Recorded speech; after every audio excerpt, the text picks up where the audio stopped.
में ना हम एजुकेशन टॉपिक को देखने जा रहे हैं। तो स्टार्ट करेंगे एजुकेशन के साथ और हर एक एस्पेक्ट को देखेंगे एजुकेशन के और कोशिश करेंगे इस कंसेप्ट को अच्छे से समझने की और कुछ क्वेश्चंस का आंसर निकालने की भी कोशिश करें जाएगा। Education as a social institution.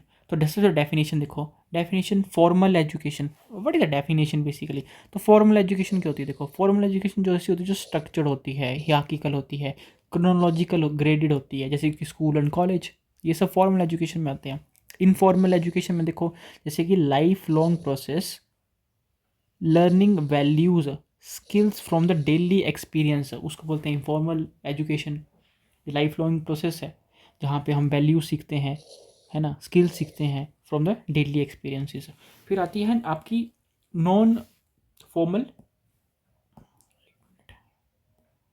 फिर आती है आपकी ओके फिर आती है आपकी non formal education. Non formal education में क्या होता है? It is organised education activity outside formal system, जैसे कि आपकी अडल्ट लिटरेसी, इसको बोलते हैं नॉन फॉर्मल एजुकेशन। तो इस तरीके से हम जो है एजुकेशन के कंसेप्ट को देखते हैं। ठीक है जी, चलो आगे चलते हैं। अब थ्योरेटिकल प्रोस्पेक्टिव देख लेते हैं। तो सबसे पहले हम देखेंगे फंक्शनलिस्ट का प्रोस्पेक्टिव क्या है कि फंक्शनलिस्ट क्या बोलते हैं। तो डरखाइम पता क्या बोलते हैं? डरखाइम बोलते हैं कि एजुकेशन ट्रांसमिट सोशल सोलिडेरिटी। जो एजुकेशन होती है it transmits social solidarity because it teaches us the shared values. Parsons बोलते हैं कि स्कूल पता क्या है? बोले स्कूल इज़ अ ब्रिज, एक ब्रिज है between the family and the society which teaches universal standards. Davis and Morgan बोलते हैं कि एजुकेशन शॉर्ट्स टैलेंट। एजुकेशन जो है इट शॉर्ट्स टैलेंट है, मतलब मेरिट बेस्ड रोल एलोकेशन में हेल्प करता है। प्लस लेटेंट फंक्शंस जैसे कि child care, peer networks and delay job market entry. तो वहाँ पे इसका लेटेंट फंक्शन दिखाया गया है। अब कॉन्फ्लिक्ट प्रोस्पेक्टिव देखिए। कॉन्फ्लिक्ट प्रोस्पेक्टिव में मार्क्स पाए आते हैं। मार्क्स पाए बोलते हैं कि बोले एजुकेशन जो है इट प्रोड्यूसेस क्लास इनक्वालिटी। जी, तो अभी हम चलेंगे थ्योरेटिकल प्रोस्पेक्टिव में। तो अगर कर लिया तो रिवाइज हो जाता है एक बार। ठीक है, तो डरखाइम पता क्या बोलते थे? डरखाइम बोलते थे कि एजुकेशन बोला कि एजुकेशन ट्रांसमिट सोशल सोलिडेरिटी, मतलब अभी वही वही वैल्यूज़ वगैरह सिखाती है। पार्सन बोलते हैं कि स्कूल जो ब्रिज का काम करती है फैमिली और सोसाइटी के बीच में, बेसिकली फैमिली और सोसाइटी के बीच में एक ब्रिज का काम करती है बाबू। बोलती है कि टीचर्स यूनिवर्सल स्टैंडर्ड्स है। डेविस मॉरिस बोलते हैं कि एजुकेशन शॉर्ट टैलेंट्स है, मतलब छटाई कर देता है टैलेंट की। मेरिट बेस्ड एलोकेशन जो फॉर एग्जांपल देखा। प्लस हमने लेटेंट फंक्शन देखा कि चाइल्ड केयर, फिर peer network and delay market job entry, ये सब इसका बताइए। कॉन्फ्लिक्ट प्रोस्पेक्टिव में देखो मार्क्स बोलते हैं कि मार्क्स पता क्या बोलते हैं? मार्क्स बोलते हैं कि एजुकेशन जो है इट जो एजुकेशन है इट रिप्रोड्यूसेस क्लास इनक्वालिटी। बोले एजुकेशन जो है वो फिर से रिप्रोड्यूस करती है क्लास इनक्वालिटी को। मार्क्स कहीं भी किसी चीज़ को बोलते हुए इनक्वालिटी लाती है बोलते। फिर वॉल्स जेंट्स 1976, इन्होंने एक थ्योरी दी जिसका नाम था कॉरस्पॉन्डेंस प्रिंसिपल। तो कॉरस्पॉन्डेंस प्रिंसिपल ये बोलता है कि बोले स्कूल्स में बोले जान के ऐसी ऐसी चीज़ें रखते हैं जो कि बच्चों को आगे जाके वर्क प्लेस में काम आए। तो बेसिकली बोलते हैं कि school mirrors work place hierarchy. जान के ऐसा करिकुलम बनाएंगे, जान के ऐसे एक्टिविटीज़ रखेंगे, जान के ऐसा प्रेशर रखेंगे ताकि वो वर्क प्लेस में बाद में कंपेटिबल हो सके।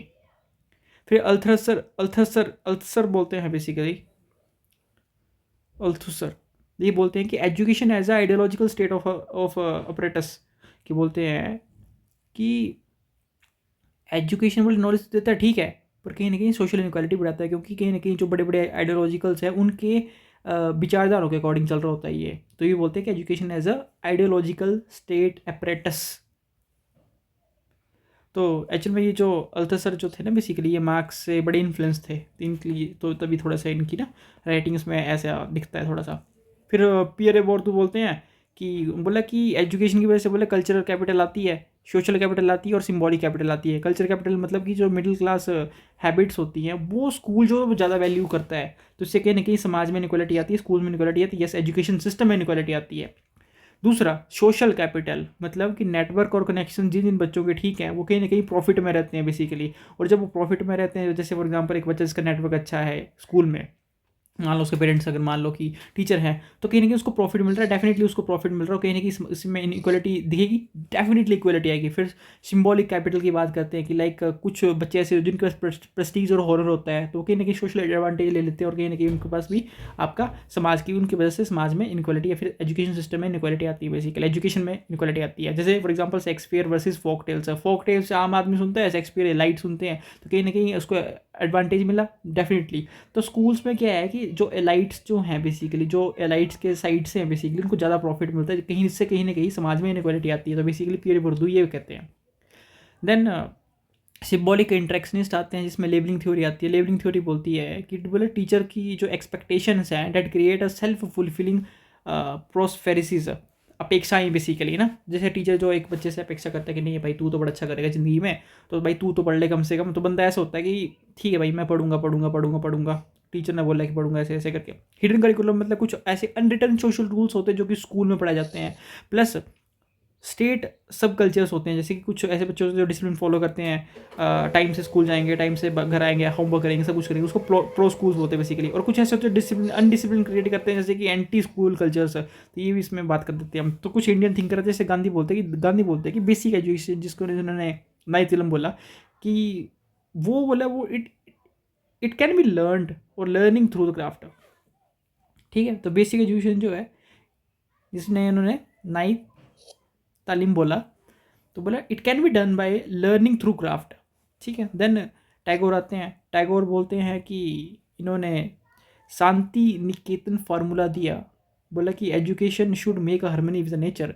अम्बेडकर बोलते हैं कि education as a mean of emancipation. Emancipation मतलब होता है मुक्ति, छुटकारा बेसिकली, फ्रॉम फॉर दलित। पढ़ लो ताकि छुटकारा मिल जाए, किससे? दलित, इन सभी चीज़ों से, सप्रेशन से बेसिकली। फिर यूरोबिंदो कहते हैं, उन्होंने कंसेप्ट दिया इंटीग्रल एजुकेशन का, जो कि बड़ा ब्रॉड था, और इसमें कहते हैं कि development of all faculties must be done, कि एजुकेशन जो होता है वो स्टूडेंट की ऑल फैकल्टीज़ को डेवलप करता है बेसिकली, उसके सोचने का, समझने का, मेंटल, सोशल, फिजिकल, सब कुछ करता है बोलता है एजुकेशन।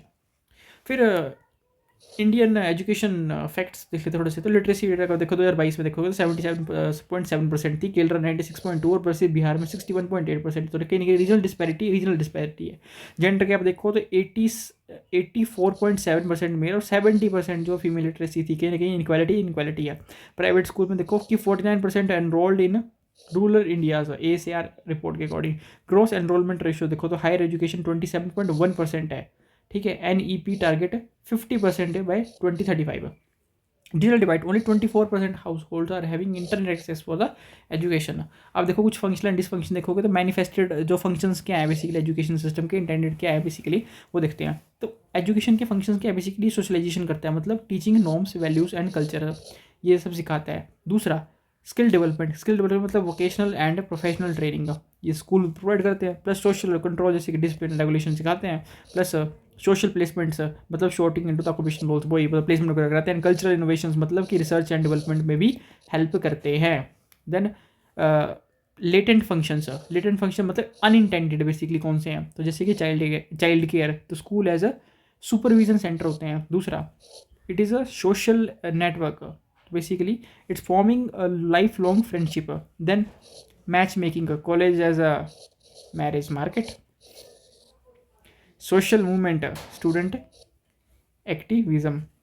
फिर डिसफंक्शन देखो, डिसफंक्शन ये है कि इट रीइंफोर्स इनइक्वालिटी, जैसे right to equality, right to education act of 2009 आया, जिसमें 25% seats for the poor in the private schools, but there is a problem in the implementation. Digital divide, कोविड-19 से 40% of students have no access to the online classes, ये Oxfam का report आया है। Then caste discrimination still present in the classrooms, अभी भी है ये देखो। देन नंबर 2 क्रेडेंशियल इन्फ्लेशन, तो जैसे कि degree needed even for simple job. Brain drain, IIT IIM के ग्रेजुएट्स बाहर जा रहे हैं, नहीं करने काम यहाँ पे। फिर कॉमर्शियलाइजेशन, मतलब एजुकेशन एज अ बिजनेस देखा जाता है। स्ट्रेस एंड कंपटीशन, मतलब कि student suicide, 1 in every heart in India. Biggest problem. Next is global education trend. Finland में देखो no standard testing, focus on creativity. Singapore high performance but high stress. Germany dual education system, मतलब यहाँ पे आपके पास बच्चा जो होता है वो अप्रेंटिसशिप प्लस स्कूल, कि मतलब स्कूल में तो थ्योरी पढ़ेंगे वो, ठीक है पढ़ लिया, फिर किसी कंपनी में जाके काम करेंगे, वहाँ पे अप्रेंटिसशिप करेंगे, वहाँ पे सीखेंगे, उसको प्रैक्टिकल लाइफ में देखेंगे कि ये काम कैसे हो रहा है बेसिकली. इवन यार यूएसए में देखेंगे ना तो एक दिक्कत वहाँ पे ये चल रही है कि स्टूडेंट लोन क्राइसिस चल रही है वहाँ पे. तो 1.7 ट्रिलियन का डेफ्ट है उन पे यूएसए पे. Plus education for social harmony की अगर मैं बात करूँ तो सबसे पहले हम बात करेंगे रोल इन इंडिया. तो इंडिया में देखो पहली बात तो देखेंगे कि एक तो ये 3 लैंग्वेज फार्मूला चला है to which promotes unity in diversity. Number 2 NCERT text book पूरे ऑल ओवर इंडिया में यही चलती हैं, include multiple culture perspectives. Plus value education पे बात करती है, मतलब peace studies and constitutional values पे बात होती है. प्लस नेशनल करिकुलम फ्रेमवर्क 2005, जिसमें प्लुरिस्टिक परसेप्शंस के बारे में बात हो रही है. चलो यही नहीं, इसके साथ साथ हमारे पास ना कुछ मल्टी कल्चरल एजुकेशंस भी है, जैसे कि आपका यहाँ पे कंटेंट इंटीग्रेशन की बात होती है. यहाँ पे कहीं ना कहीं इसका मतलब ये है कि कंटेंट इंटीग्रेशन पे बात कर रही है बेसिकली यहाँ पे. इसका मतलब ये है कि जो पढ़ाई के बेसिकली सिलेबस जो है ना उसमें अलग अलग कल्चर्स को ऐड करने की बात कर रहा है, के बारे में जानकारी को बेसिकली शामिल करना है ना. जैसे कि इतिहास की किताबों में सिर्फ एक किताबी मतलब एक किताबों की जानकारी नहीं बल्कि अलग अलग समूहों की मतलब बेसिकली योगदान के बारे में बताना. तो यही है मतलब बेसिकली इसका. दूसरा है नॉलेज कंस्ट्रक्शन. तो यहाँ पे ना नॉलेज कंस्ट्रक्शन का मतलब ये है कि हम चीज़ों को कैसे समझते हैं और ज्ञान कैसे बनाते हैं basically. Understanding how knowledge is culturally influenced का मतलब ये है कि हमारे सोचने का तरीका, कि हम किस तरह की जानकारी को सही मानते हैं और हम दुनिया को किस नज़रिए से देखते हैं, ये सब हमारे ना कल्चर की बेसिकली प्रभावित करते हैं, इन्फ्लुएंस करते हैं बेसिकली. तो बेसिकली जो प्री जुडाइज रिडक्शन है means activity to reduce stereotype, basically to focus on decreasing the stereotype and negative attitude toward the groups. In short it help us to promote understanding and acceptance, कि जैसे कि cooperative learning and inter group dialogue and perspective taking, ये सब आ जाएगा इसमें. Next है equity pre डैगी. तो equity पैगाडॉजी का मतलब ये है कि टीचर्स को डिफरेंट डिफरेंट टेक्निक्स का यूज़ करके, देखो क्लास में सभी बच्चे बराबर नहीं होते हैं, कुछ कम होते हैं कुछ ज़्यादा होते हैं, तो टीचर को कुछ ऐसी ऐसी टेक्निक्स का यूज़ करके बच्चों को पढ़ाए ताकि एक डाइवर्स लर्निंग बने और सभी सीखें बेसिकली उससे. तो देखो चैलेंजेस क्या हैं. देखो पहला चैलेंज है कम्युनल बाइसनेस, मतलब टेक्स्ट बुक की कुछ कॉन्ट्रोवर्सीज़ हैं. दूसरा elite capture, IITs 50% seats from top 20 income groups. दूसरा लैंग्वेज है की English medium versus regional language, देखो ये भी दिक्कत है. प्लस अर्बन रूरल डिवाइड है, तो क्वालिटी डिस्पैरिटी है basically in the quality of content. Plus there is affirmative action in education में, देखो रिजर्वेशन पॉलिसी में देखो 59.5 सीट्स रिजर्व हैं. केंद्रीय विद्यालय में देखो यूनिफॉर्म सर्कुलेशन नेशन वाइड. दूसरा Navodaya Vidyalaya rural talent promotion के लिए. प्लस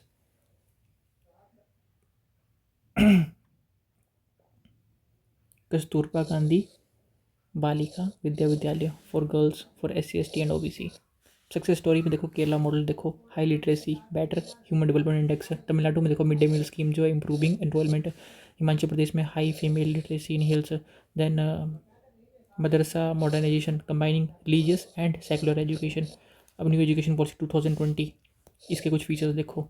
यहाँ पे जो न्यू एजुकेशन पॉलिसी है उसके फीचर को इम्पॉर्टेंट है समझना जी.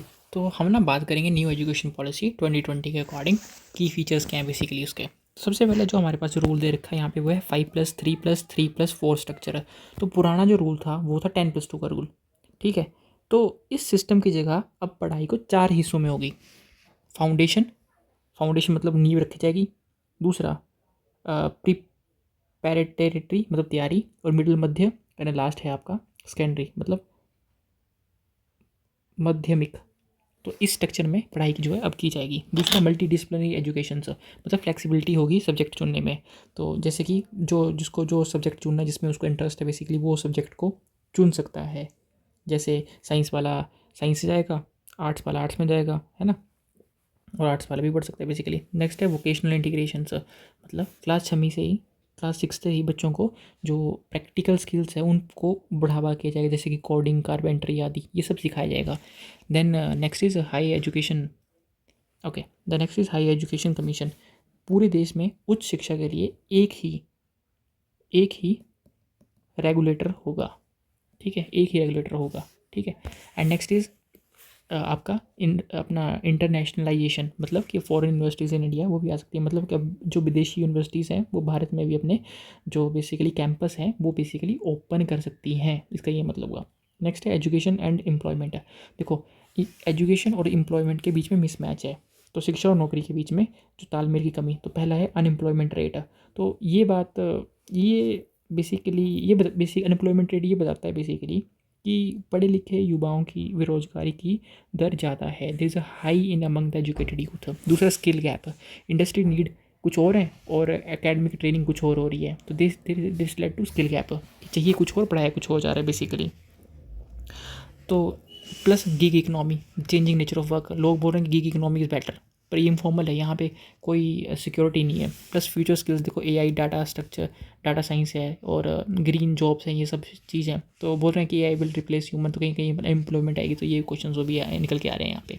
कुछ PYQs को एनालाइज करेंगे। Question analyse the role of education in bringing the student social harmony in India, 2025 का क्वेश्चन है। तो सबसे बताएंगे एजुकेशन क्या है, ठीक है, education as a instrument of social cohesion बताएंगे। फिर बॉडी में पॉजिटिव रोल्स बताएंगे कि पॉजिटिव रोल्स में बताएंगे कि NCF का 2005 का वो जो हमने बात किया, वैल्यू एजुकेशन, मल्टीकल्चरल करिकुलम, ये सब ऐड करेंगे इसमें।